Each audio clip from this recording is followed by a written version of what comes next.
I can still feel the sting of his hands shoving me to the floor, the coldness in his eyes as he threw me out like garbage.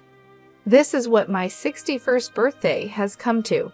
My own son treating me like I'm nothing. Like I haven't spent my entire life loving him, raising him, sacrificing for him. And now, because of that wretched wife of his, he can't even stand the sight of me. Laura, even her name makes my blood boil. From the moment Henry brought her home, I knew she was trouble. The way she looked at me, like I was just an obstacle in her path. The way she whispered in Henry's ear, turning him against me little by little. I warned him not to marry her, begged him to see through her manipulations, but he was blinded by lust, by the idea that she loved him unconditionally. Ha! The only thing that woman loves is herself. And now, because of her, I've lost everything: my son, my grandchildren, the family I've dedicated my life to. Cast aside like yesterday's trash. As I sit there wallowing, a car pulls up beside me. The window rolls down, revealing the concerned face of my best friend, Nicole. "Megan, what happened? What are you doing out here?" she asks, her voice laced with worry. I can barely choke out the words. Henry, he kicked me out, said I was crazy and that it was his house now. Nicole's eyes widen in shock, then narrow in anger. "He did what? On your birthday? Oh, honey, get in the car. You're coming home with me." I climb into the passenger seat, my body numb as Nicole drives. She keeps glancing over at me, her brow furrowed. "This is unacceptable, Megan. Henry can't treat you like this. Something has to be done." I shake my head sadly. "What can I do, Mags? He's a grown man. He's made his choice." Nicole purses her lips, a determined glint in her eye. "Maybe so, but that doesn't mean he gets to get away with it. You're his mother, for God's sake. It's time Henry and that wicked wife of his learned that there are consequences for their actions." I turn to her, confused. "What are you saying?" A slow smile spreads across Nicole's face. "I'm saying, my dear, that it's time for a little revenge, and I know just the person to help us get it." As we speed into the night, I can't help but feel a spark of hope. I feel a flicker of something I haven't felt in a long time: hope. Hope that maybe, just maybe, I can make Henry and Laura pay for the pain they've caused. Maybe karma will finally catch up to them. The day started off well enough. It was my birthday, and despite everything that had happened with Henry, I was determined to make the most of it. I spent the morning tidying up the house, putting up a few decorations, and preparing a special dinner. I even bought a cake from the bakery down the street, the one Henry always loved as a kid. Around noon, I called Henry, my heart fluttering with a mix of hope and nerves. To my surprise, he actually answered. "Hey, Mom, what's up?" His tone was neutral, guarded. I took a deep breath. "Well, I was wondering if you, Laura, and the kids would like to come over for dinner tonight. It's my birthday, and I thought it would be nice to spend some time together as a family." There was a long pause. I could hear muffled voices in the background, like he was discussing it with someone. Finally, he spoke. "Yeah, okay, we can do that. What time?" Relief washed over me. "How about 5 p.m.? I'm making your favorite lasagna." "Sure, see you then," he said, hanging up before I could say anything else. The rest of the day passed in a blur of preparation and anticipation. By the time 5 p.m. rolled around, everything was perfect. The lasagna was bubbling in the oven, the table was set, and the cake was proudly displayed on the counter. Right on time, the doorbell rang. I practically ran to answer it, a huge smile on my face. But the moment I opened the door, my heart sank. Henry stood there with a scowl etched on his face. Beside him was Laura, her lips curled into a sneer. The kids were nowhere to be seen. "Where are the children?" I asked, trying to keep my voice steady. Laura let out a harsh laugh. "We decided it was best they didn't come. Wouldn't want them exposed to any more of your toxic influence." I felt like I'd been slapped. "Toxic influence? What are you talking about?" She stepped forward, jabbing a finger at me. "Don't play dumb, Megan. We all know what a terrible mother you were." The way you turned Henry against his own father, the constant guilt-tripping and manipulation. It's no wonder he wants nothing to do with you." Tears stung my eyes. I looked to Henry, silently pleading for him to defend me, but he just stood there, his arms crossed, saying nothing. "That's not true," I managed to choke out. "I've always loved and supported Henry. I would never do anything to hurt him." Laura's eyes flashed with anger. "Spare us the martyr act.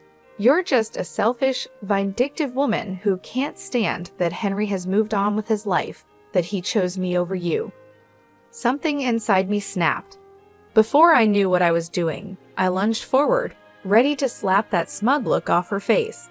But Henry stepped between us, grabbing my wrist in a painful grip. "Don't you dare touch my wife," he growled. "You're pathetic, you know that? Coming up with this whole birthday charade, trying to worm your way back in. Well, it's not going to work. We're done with you." With that, he shoved me backward, sending me stumbling. I caught myself on the doorframe, tears now flowing freely down my cheeks. "Henry, please," I whispered. "I'm your mother." But he just shook his head, his eyes cold. "Not anymore. Come on, Laura, let's go." I watched helplessly as they turned and walked away, slamming the door behind them. The sound echoed through the empty house, a brutal finality to it. And there I stood, alone on my birthday, my heart shattered into a million pieces. I don't know how long I stood there, frozen in the aftermath of Henry and Laura's cruelty. Minutes, hours, it all blurred together. The pain in my chest was unlike anything I'd ever felt before, a deep aching void that threatened to swallow me whole. Eventually, I managed to close the door, my hands shaking. I stumbled to the couch, collapsing onto the cushions as sobs racked my body. How could he do this to me? My own son treating me like I was nothing, like I hadn't spent my entire life loving and caring for him. The sound of my phone ringing jolted me out of my despair. I glanced at the screen, seeing Nicole's name. For a moment, I considered ignoring it, not wanting to burden her with my problems. But the thought of facing this alone was too much to bear. I answered, my voice thick with tears. "Hello. Megan, what's wrong? Did something happen with Henry?" The concern in her voice was my undoing. I broke down, the whole sordid story spilling out between gasps and sobs. Nicole listened patiently, offering words of comfort and support.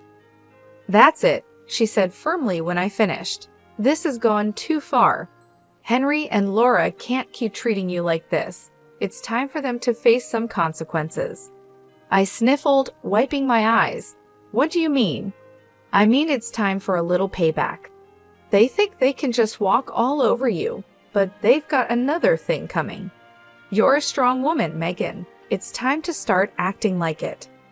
Her words ignited a spark within me, a flicker of anger amidst the pain.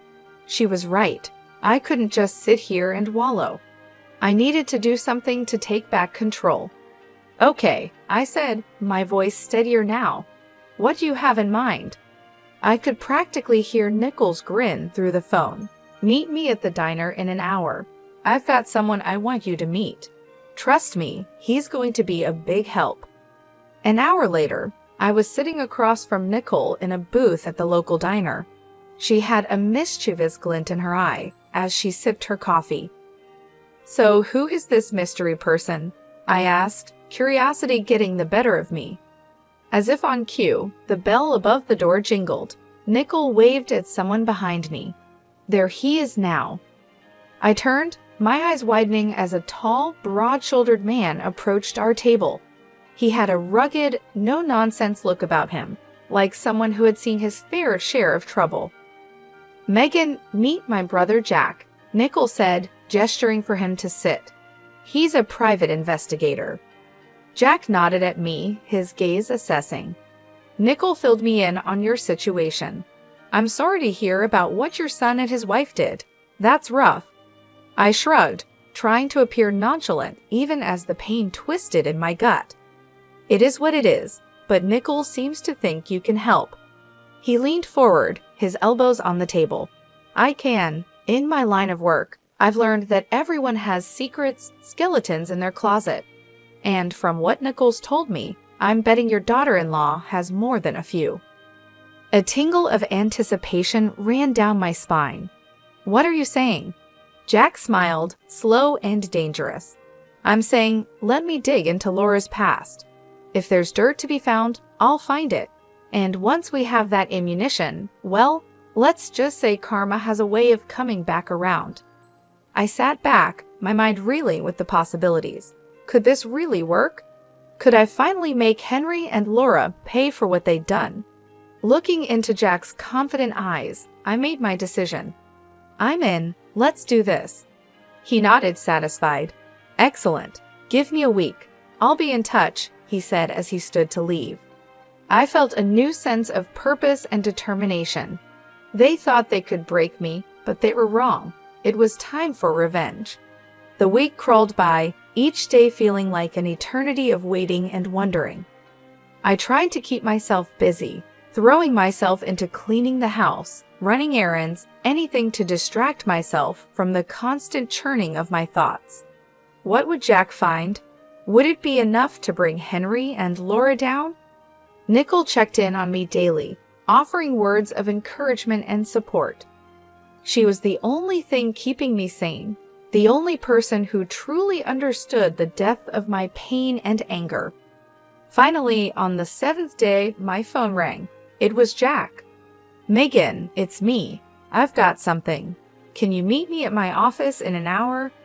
My heart leaped into my throat. Of course, I'll be there. I arrived at Jack's office with 20 minutes to spare, my nerves jingling. Nicole was already there, pacing the small waiting area. She gave me a tight hug when I entered. "Are you ready for this?" she asked, searching my face. I nodded, steeling myself, as ready as I'll ever be. Jack emerged from his office, a grim expression on his face. "Come on in, ladies." We settled into the chairs opposite his desk, the air thick with tension. Jack opened a manila folder, spreading out a series of documents and photographs. "So I did some digging into Laura's background," he began, tapping the papers. "And let me tell you, this woman is no saint." He slid a document toward me. First off, she has a criminal record embezzlement from her previous job. She managed to avoid jail time, but it wasn't pretty. I stared at the paper, a mugshot of Laura staring back at me. She looked younger, but those cold eyes were unmistakable. "But that's not all," Jack continued, his voice grave. "I also found out that she's a person of interest in the death of her ex-boyfriend." Nicole gasped. I felt like I'd been punched in the gut. "What do you mean?" I managed to ask, my voice shaking. Jack handed me a newspaper clipping. 3 years ago, her ex was found dead under mysterious circumstances. The police suspected foul play, but they could never prove anything. Laura was the last person to see him alive. I scanned the article, my eyes catching on phrases like suspicious death and ongoing investigation. My mind reeled, trying to reconcile this information with the woman my son had married. "So what does this mean?" Nicole asked, voicing the question in my mind. "It means," Jack said, "that we have the ammunition we need. We can use this information to confront Laura and Henry. They need to know that we're not backing down." Jack leaned back in his chair, his fingers steepled. "It means we have leverage. If this information comes to light, Laura's life as she knows it would be over. Her reputation, her marriage, everything." A flicker of hope ignited in my chest. "So what do we do now?" A slow smile spread across Jack's face. "Now we use it. We let Laura know that we have this information and that if she doesn't want it to go public, she needs to convince Henry to make things right with you."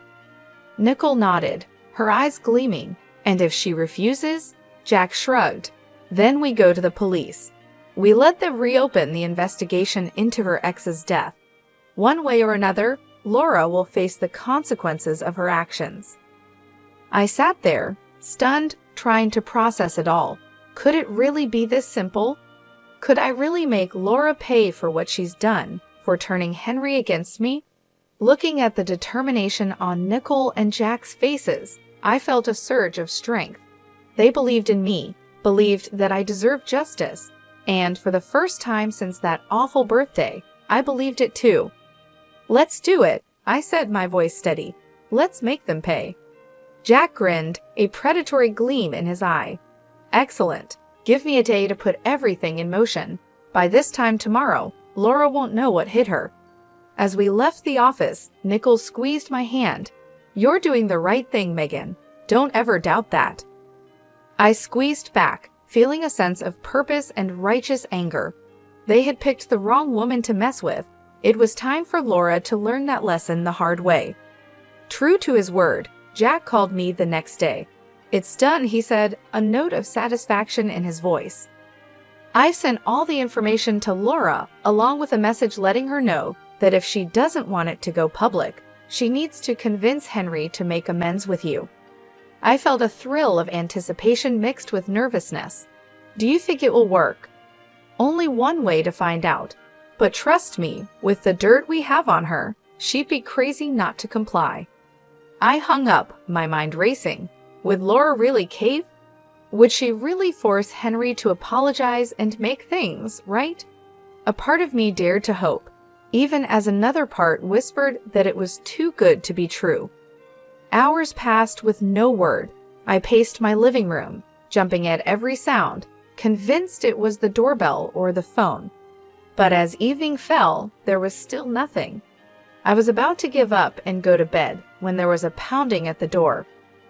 My heart in my throat, I opened it to find Henry standing there, his face full of fury. "What the hell did you do?" he snarled, pushing past me into the house.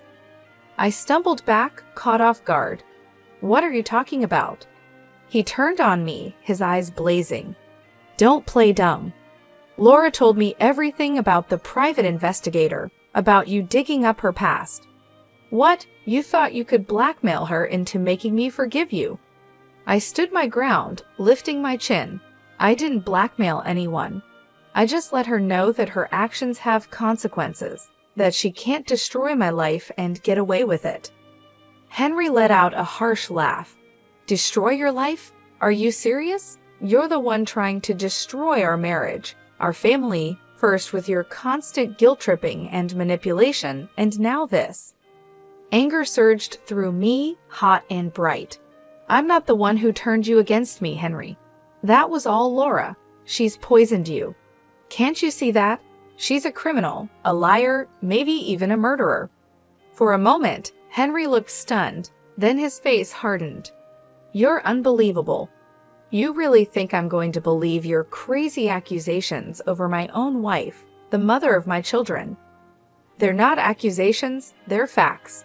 Jack found proof." "I don't care what your detective friend found," Henry roared. "Laura is my wife, and I trust her. I love her, and nothing you say or do is going to change that." Tears stung my eyes, blurring my vision. "So that's it then? You're choosing her over me, your own mother?" Henry's jaw clenched. "You made that choice for me the moment you decided to pull this stunt. I'm done with you, Mom. Done with your lies, your schemes, all of it." He turned to leave, and panic seized me. I couldn't lose him, not like this. "Henry, please," but he was already gone, slamming the door behind him with a finality that shook me to my core. I sank to the floor, sobs tearing from my throat. It wasn't supposed to happen this way. The truth was supposed to set me free, to bring Henry back to me. Instead, it had only driven him further away. Through my tears, I heard my phone ringing. It was Jack. I answered, my voice thick and shaky. "Megan, what happened? Did it work?" A bitter laugh escaped me. No, it didn't work. Henry, he's gone. He chose Laura." There was a pause, then Jack spoke, his tone determined. "Then we move on to plan B. We go to the police and get them to reopen the investigation into Laura's ex's death."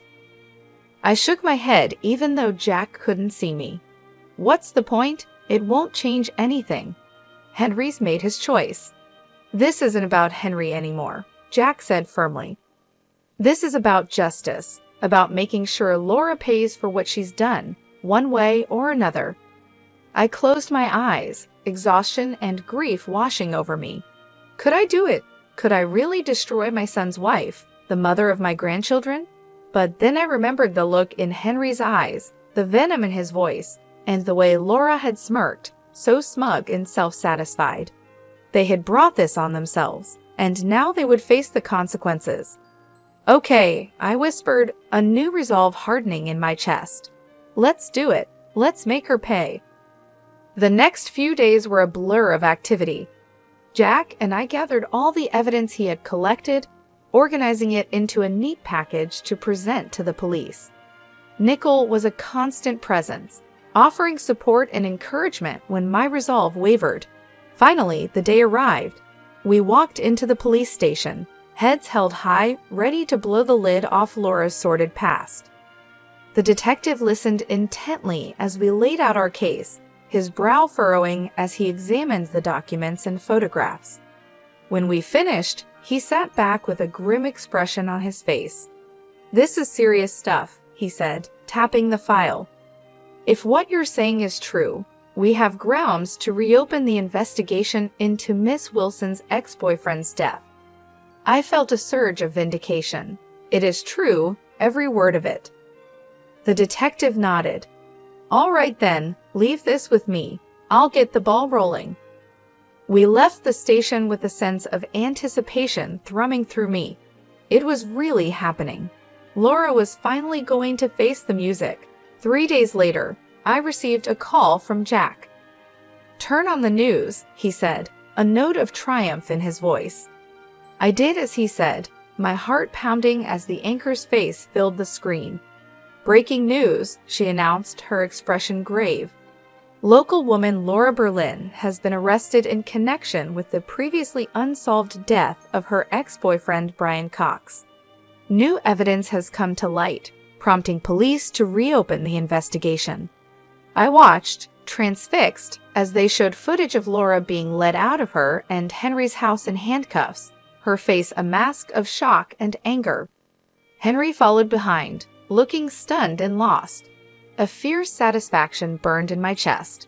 She was finally getting what she deserved. But my joy was short-lived.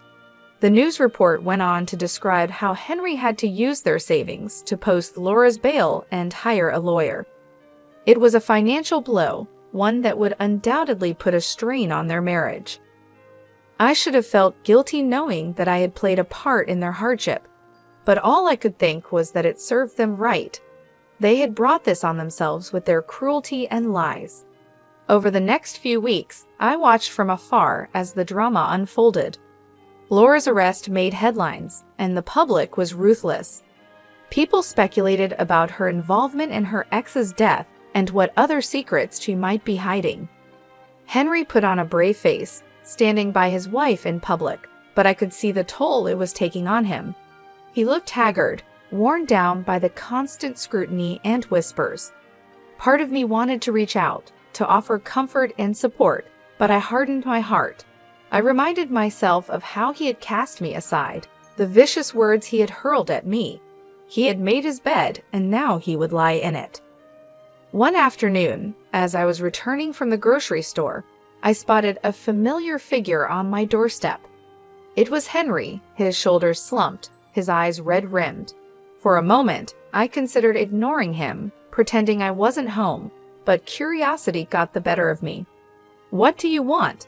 I asked coldly as I approached, my arms laden with bags. Henry looked up, his expression a mix of exhaustion and desperation. "Mom, I need your help." I raised an eyebrow. "Oh, now you need my help? What happened to being done with me and my schemes?" He flinched as if I'd struck him. I know I said some awful things, but this is bigger than that. Laura's in real trouble, Mom. The evidence against her is bad." A flicker of unease passed through me. "What are you saying?" Henry's voice broke. "I'm saying I don't know what to do. The lawyer fees alone are bankrupting us, and if Laura goes to prison, I can't raise the kids on my own. I need you, Mom, please." I stared at him, torn between the urge to comfort and the desire to lash out. He looked so broken, so defeated. But then I remembered the pain he had caused, the way he had abandoned me. I straightened my spine, my voice like ice. You should have thought of that before you turned your back on me. I'm sorry, Henry, but you're on your own. With that, I brushed past him, ignoring his pleas and apologies. He had made his choice, and now he would live with the consequences. A few days after Henry's desperate visit, I received an unexpected call. It was Laura's mother, her voice tight with barely contained anger. Megan, I know we've had our differences, but I need to ask a favor, she said, the words seeming to pain her. I felt a flicker of surprise. What kind of favor? It's the kids. With everything going on with Laura's case, Henry's struggling to keep up. He needs a break. I was hoping you could take the children for the weekend. I hesitated, torn. On one hand, the thought of spending time with my grandchildren filled me with longing. It had been so long since I'd seen them. But on the other hand, the idea of doing anything to help Henry and Laura after everything they'd done galled me. Please, Megan, Laura's mother pressed, as if sensing my reluctance. I know you love those kids. They need some stability right now, and Lord knows they won't get it from Henry or Laura. I sighed, my resolve crumbling. She was right. Whatever issues I had with their parents, my grandchildren were innocent. They deserved better than to be caught in the middle of this mess. All right, I agreed. I'll take them for the weekend, but I'm doing this for them, not for Henry or Laura. Of course. Thank you, Megan. I'll let Henry know to drop them off Friday evening. True to her word, Henry arrived on my doorstep that Friday with the kids in tow. He looked even worse than the last time I'd seen him, his face gaunt and shadowed. Mom, he greeted me, his voice hoarse. Thank you for doing this. I really appreciate it. I nodded stiffly, my attention on the children. They looked up at me, their eyes wide and uncertain. Grandma. My granddaughter cried, breaking into a smile. She rushed forward, wrapping her little arms around my waist. I hugged her back, blinking back sudden tears. Hello, sweetheart. I've missed you. My grandson was more reserved, hovering by Henry's side. I knelt down, opening my arms. Come here, buddy. It's okay. Slowly, he stepped into my embrace, his small body trembling. My heart ached for him, for both of them. Henry cleared his throat. I'll pick them up Sunday evening. If anything comes up, just give me a call. I straightened, meeting his gaze coolly. We'll be fine. Enjoy your weekend. With a final nod, he left, leaving me alone with the kids. I took a deep breath, forcing a smile. Who wants pizza for dinner? The weekend passed in a blur of laughter, games, and stories. For a little while, I was able to forget the drama and heartache, lost in the simple joy of being with my grandchildren. But all too soon, it was over. Henry arrived to collect the kids, his expression guarded as they gathered their things. My granddaughter tugged on my hand. Grandma, can we come stay with you again soon? We had so much fun. I smiled, smoothing her hair. Of course, honey, anytime you want. Henry's jaw tightened. We should get going. Say goodbye, kids. They hugged me tightly, their little faces sad. I watched as they climbed into Henry's car, my heart heavy. As he prepared to leave, Henry paused and turned back to me. Listen, Mom, about what they said. I don't want you getting any ideas. This was a one-time thing. I bristled, anger sparking. Excuse me? You think I'm trying to turn them against you? Wouldn't be the first time, he muttered. I saw red. How dare you? I have done nothing but love and support those children, which is more than I can say for you and Laura. You're so wrapped up in your own drama, you can't even see how much they're hurting. Henry's face flushed. You have no idea what we're going through. No idea the stress, the pressure. And whose fault is that? I cut him off. You chose this, Henry. You chose Laura and all the chaos that comes with her. Don't you dare put that on me. He stared at me, his eyes hard. This isn't over, Mom. I won't let you poison my kids against me the way you did with Dad. With that, he got in the car and drove away, leaving me shaking with rage and hurt. I stood there, watching until the car disappeared from view, a cold determination settling over me. If Henry wanted to play hardball, then so be it. I was done playing nice. It was time to end this once and for all. The day of Laura's trial arrived, cold and gray. I dressed with care, choosing a somber black suit that radiated quiet authority. Nicole picked me up, her face set with grim determination. "Are you ready for this?" she asked as we drove to the courthouse. I nodded, my jaw tight. I've been ready for a long time. We met Jack on the steps, his expression serious. "I've got a surprise for you," he said, leading us inside. I tracked down Brian Cox's family. They're here to testify. I felt a surge of gratitude and vindication. With their testimony, Laura's fate would be sealed. The courtroom was packed, the air thick with tension. I took my seat behind the prosecutor's table, my heart pounding as Laura was led in, her wrists and ankles shackled. She looked pale and drawn, but her eyes still glittered with malice when they met mine. Henry sat stiffly beside her, his face a mask of conflicting emotions. I looked away, focusing on the judge as he called the court to order. The trial was grueling and emotional. The prosecutor laid out the evidence against Laura in detail, painting a picture of a cruel, calculating woman who would stop at nothing to get what she wanted. But it was the testimony of Brian Cox's family that truly sealed her fate. His mother, a frail silver-haired woman, spoke of her son's kind heart and bright future cut short. His sister wept as she recounted Laura's controlling and abusive behavior, how she had isolated Brian from his loved ones. Through it all, Laura sat stone-faced, her eyes cold and empty. Henry grew more and more agitated, his knee bouncing and his hands clenched into fists. Finally, it was time for the verdict. The jury filed back in, their faces somber. The foreman stood, clearing his throat. In the matter of the state versus Laura Berlin, on the charge of murder in the first degree, we find the defendant guilty. The courtroom erupted in gasps and murmurs. Laura's face drained of color, her mouth falling open in shock. Henry leaped to his feet, his chair clattering to the floor. "No," he shouted, his voice raw with anguish. "No, this is wrong. She's innocent." The judge banged his gavel, calling for order. "Mr. Wilson, control yourself, or I will have you removed from this courtroom."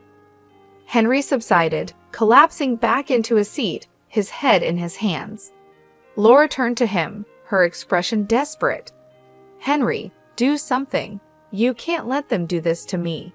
But Henry wouldn't look at her, his shoulders shaking with silent sobs.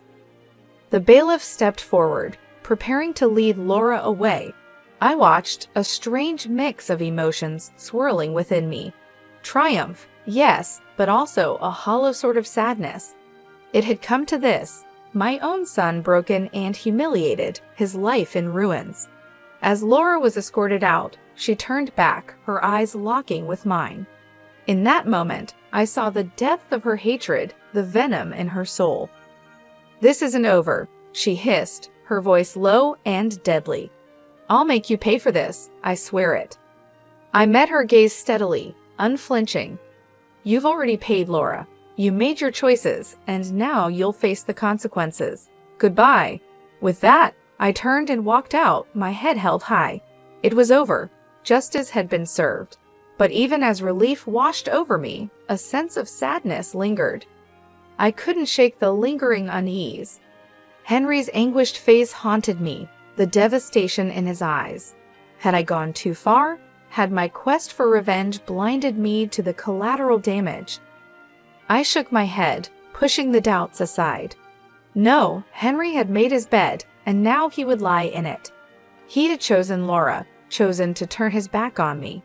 Now he would have to live with the fallout. I stepped out into the cold gray day, drawing my coat tighter around me. It was time to move on, to build a new life for myself. A life without Henry, without Laura's toxic influence. A life of my own making.